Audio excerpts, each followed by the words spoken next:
TTD కల్తీ నెయ్యి case వ్యవహారంలో కీలక ముందడుగు పడింది. అప్పటి చైర్మన్ అయినటువంటి వైవి సుబ్బారెడ్డి పిఏ అయినటువంటి అప్పన్నను ఇప్పుడు సిటీ అధికారులు అరెస్ట్ చేసినటువంటి నేపథ్యంలో అతి త్వరలో వైవి సుబ్బారెడ్డి గారు అలాగే ధర్మారెడ్డి గారు భూమన కరుణాకర్ రెడ్డి గారు కూడా అరెస్ట్ అయ్యేటువంటి అవకాశం ఉంది ఈ కేసులో అనేటువంటి ప్రచారం అయితే జరుగుతుంది. దీని మీద మనం పూర్తి స్థాయిలో విశ్లేషణ చేసుకుందాం. ప్రస్తుతం మనతో పాటున్నారు ప్రముఖ రాజకీయ విశ్లేషకులు అంకమరావు గారు. సార్తో మాట్లాడదాం. సార్ నమస్తే అండి. నమస్తే అమ్మా. సార్, టీటీడీ కల్తీ నెయ్యి కేసు వ్యవహారంలో అయితే కీలక ముందడుగు పడింది. వైవి సుబ్బారెడ్డి పిఏ అప్పన్నను సిట్ అధికారులు అరెస్ట్ చేశారు. ఆయన విచారిస్తున్నటువంటి క్రమంలో ఆయన అప్రూవర్గా మారేటువంటి అవకాశం ఉందని, తద్వారా వైవి సుబ్బారెడ్డి గారు, భూమన కరుణాకర్ రెడ్డి గారు, ధర్మారెడ్డి వీరు ముగ్గురు కూడా అరెస్ట్ అయ్యేటువంటి అవకాశం ఉందనేటువంటి ప్రచారం జరుగుతోంది. దీని మీద మీ విశ్లేషణ ఏంటి సార్? సుబ్బారెడ్డి గారి పిఏ అప్పన్న అతను అదుపులో తీసుకున్నారు. ఈ కల్తీ నెయ్యి వ్యవహారంలో నెయ్యి అనేది అంటే నందిని నెయ్యిని ఎప్పుడైతే తీసేసి వీళ్ళు కావాలని వీళ్ళకి ఇచ్చారో దాంట్లో కల్తీ అనేది వాస్తవం, అది ఒరిజినల్ నెయ్యి అయితే కాదు. దానికోసం అని చెప్పని, ఎందుకంటే ఆ అంత తక్కువ రేట్లో రాను కూడా రాదు. సహజంగానే ఎవరైనా సరే అలాంటి దేవదేవునికి సంబంధించింది కావచ్చు, ఏ దేవాలయానికైనా సరే పవిత్రమైన నెయ్యి వాడటానికి ప్రయత్నం చేస్తారు. సహజంగానే వాళ్ళ పర్యవేక్షణలో ఎవరు ఎక్కడ ఏంటి ఎలా ఉందని చెప్పి చూసుకొని గోశాలలు ఇలాంటివి ఉన్న చోట, మామూలు గుళ్ళు కూడా గోశాలలు ఉన్న చోట అక్కడి నుంచి తెప్పించుకుంటూ ఉంటారు. వాళ్ళు కూడా పవిత్రంగా భావించి దేవునికి సంబంధించింది కాబట్టి వాళ్ళు కూడా భక్తితోటి భయం కొద్దీ ఎలాంటి అవతావకలు లేకుండా నాణ్యమైనటువంటి దాన్ని అందజేస్తూ ఉంటారు. కానీ ఇక్కడ ఏం జరిగింది, మామూలుగా అంతకుముందు కొన్న నెయ్యికి దీనికి 1.5 రేటు తక్కువ వీళ్ళు కోట్ చేసింది. అంటే 319 పైసల కాడికే కదా చేసింది, 319 రూపాయల చిల్లర. అది అంటే అంత తక్కువకి వేసినప్పుడే వీళ్ళు అనుమానించాలి.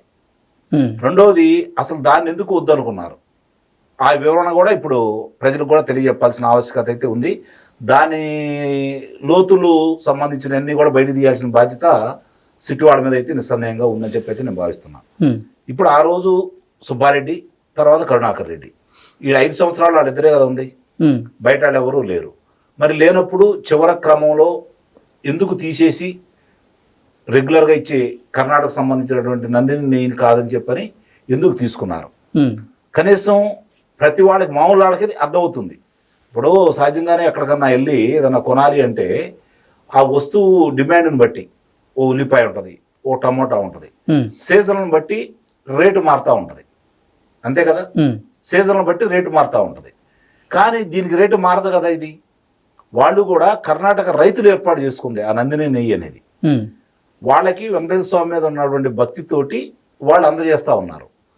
అది కాదని ఇంత తక్కువ తీసుకున్నారు అంటేనే దీంట్లో కుంభకోణం ఉందనేది స్పష్టంగా అర్థమైపోతూ ఉంది. దానికి ఏదన్నా తీర్మానం చేశారా, అందరూ ఒప్పుకున్నారా, దానికి ఎవరు ఆమోదించారు, ఇవి కూడా వివరాలన్నీ ఒక్కో బయటికి రావాలి. ఇప్పుడు ఎవరైతే ఇతను అదుపులో తీసుకున్నారో సుబ్బారెడ్డి పిఏని, అసలు ఆ రోజు ఈవోగా ఉన్నటువంటి ధర్మారెడ్డిని ఇంతవరకు పిలవాల. ధర్మారెడ్డిని ఎప్పుడు పిలుస్తారు? అలాగే దానికి సంబంధించినటువంటి అధికారులు ఉన్నారు, వాళ్ళకి సంబంధించిన వివరాలు ఇప్పుడు తీసుకుంటారు. తర్వాత కరుణాకర్ రెడ్డి పాత్ర ఏంటి, సుబ్బారెడ్డి పాత్ర ఏంటి? సుబ్బారెడ్డి ఉన్నప్పుడే ఈ క్రతువు జరిగింది, దాన్ని అమలు చేసింది కరుణాకర్ రెడ్డి. కాబట్టి ఇప్పుడు సుబ్బారెడ్డి పిఏని అదుపులో తీసుకున్నారు.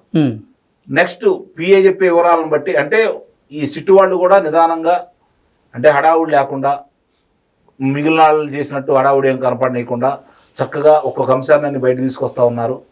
న్యాయస్థానానికి కూడా ఇవ్వడం కూడా జరిగింది. ఇప్పటి వరకు వాళ్ళ విచారణలో ఏం తేలింది, దీంట్లో ఎవరెవరి పాత్ర ఉంది. ఇప్పుడు వైష్ణవి డైరీ కావచ్చు, ఏఆర్ డైరీ దీన్ని 4 పాటలో పాల్గొన్నారు, వాళ్ళు కాంట్రాక్ట్ తగ్గించుకున్నారు. అలాగే బోలే బాబా ఇలా అంటే అడ్డం పెట్టాడు ఏఆర్ డైరీని.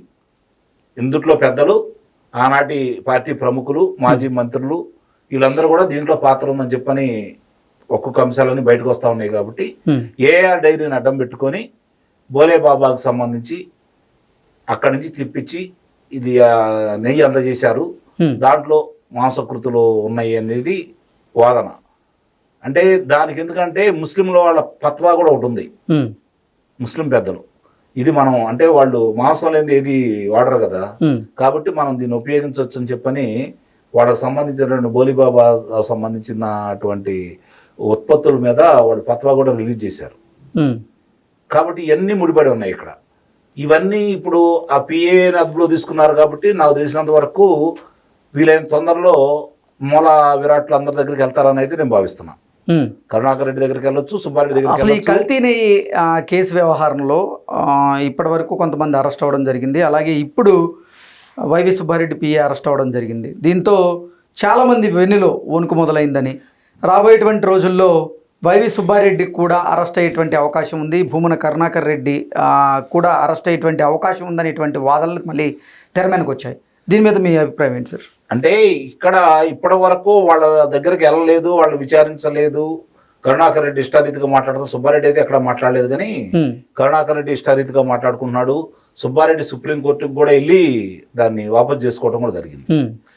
ఇక్కడ గమనించుకోవాల్సిన అంశం ఏంటంటే నిస్సందేహంగా వాళ్ళకి సంబంధించి వాళ్ళకి తెలిసే జరిగింది అనేది మాత్రం వాస్తవం. ఓకే. కాబట్టి ఇక్కడ సుబ్బారెడ్డిని అదుపులో తీసుకోవచ్చు, కరుణాకర్ రెడ్డిని అదుపులో తీసుకోవచ్చు. వీళ్ళందరికంటే ముందు అసలు ధర్మారెడ్డిని ఎందుకు వీళ్ళు ముట్టుకోవట్లేదు? అంటే ధర్మారెడ్డి ప్రమేయం లేదంటారా? నిస్సందేహంగా ఉంది. మరి ఎందుకు అదే అతని జోలికి ఎందుకని వెళ్ళట్లేదు? అతను కావాలని చెప్పి ఆ రోజు రాజశేఖర రెడ్డి తీసుకొచ్చాడు, తర్వాత జగన్మోహన్ రెడ్డి తీసుకొచ్చాడు. అతని పర్యవేక్షణలోనే చాలా అన్యాయంగా జరిగింది కార్యక్రమాలన్నీ కూడా. ఇప్పుడు ఆ ధర్మారెడ్డి ఎవరైతే ఉన్నారో అతను ఒక భక్తుడు భారీ విరాళాలను ఇవ్వడానికి ముందుకొచ్చిన సందర్భంగా టీషర్ట్ మీద విరాళాలు తీసుకున్నటువంటి నిర్లక్ష్య వ్యవహారంగా ఉండేది అతనికి. తిరుపతి దేవస్థానానికి ఈవోగా వ్యవహరించలేదు అతను. అతను ఏందంటే ఏ కాడికి వాళ్ళు ఏం చెప్తే అది చేయటానికి, ఇక్కడ జరిగే అన్ని కుంభకోణాలకి అపవిత్రతకి అతని దగ్గరుండి కొమ్ము కాసే కార్యక్రమంలో భాగంగానే అక్కడ అతను నియమించారని అయితే నేను భావిస్తున్నాను. కాబట్టి అతను కూడా పాలక మండలి ఏం చెప్తే అది ఆయన అదే చేసేవాడు. అధిష్టానం చెప్పింది పాలక మండలి, అతను చెప్పినట్టు పాలక మండలి ఏనాలా, పాలక మండలి చెప్పినట్టు అతను ఏనాడు కాదని అయితే నేను భావిస్తున్నాను. కాబట్టి అతను పాత్ర చాలా ప్రముఖంగా ఉందని అయితే నేను భావిస్తున్నాను ఇక్కడ. కాబట్టి అతను వీలైన తొందరగా ముందుగా అతను అదుపులో తీసుకోవాలి. అతను ఎందుకు ఇంతవరకు అతను టచ్ చేయలేదు, అతను విచారణ కూడా పిలవలేదు, అతను పిలిపించి ఎందుకు అతను స్టేట్మెంట్ తీసుకోలేదని ఇప్పుడు కూడా అర్థం కాని విషయం. ఇక నుంచి అయినా సరే ఇప్పుడు ఇతను అదుపులో తీసుకున్నారు కాబట్టి తదుపరి అతను కూడా పిలిపిస్తారని, అతను కూడా అదుపులో తీసుకుంటే తప్ప ఇది ఒక కొలికి రాదని అయితే నేను భావిస్తున్నాను. అంటే నిన్న మొన్నటి వరకు అందరూ కూడా ఈ నకిలీ నెయ్యి కేసు వ్యవహారం అనేది అటకెక్కింది, ఇక ముందుకు సాగదనుకున్నారు. కానీ కీలక ముందడుగు అయితే పడుతూ ఉంది ఈ కేసులో. సో రాబోయేటువంటి రోజుల్లో ఈ కేసులో అసలు ఏం జరగబోతుందంటారు? ఇప్పుడు పోయినసారి కూడా అది సిట్టు సుప్రీంకోర్టు ద్వారా ఏర్పాడైంది కాబట్టి దాంట్లో సిబిఐ వాళ్ళు ఉన్నారు, అవును, రాష్ట్రానికి సంబంధించిన వాళ్ళు ఉన్నారు, మరి ఫుడ్కు సంబంధించినటువంటి అధికారులు కూడా దాంట్లో ఉన్నారు. కాబట్టి వాళ్ళు సమగ్రంగా విచారణ తీసుకుని వచ్చి దాన్ని న్యాయస్థానానికి ఇచ్చిన తర్వాత న్యాయస్థానం ఆ అనుమతి ప్రకారం వీళ్ళు ముందుకెళ్లాల్సిన పరిస్థితి. అందువల్ల ఆలస్యం అవుతుందే తప్ప విచారణలో ఎక్కడైతే కూడా లోపం అయితే లేదు.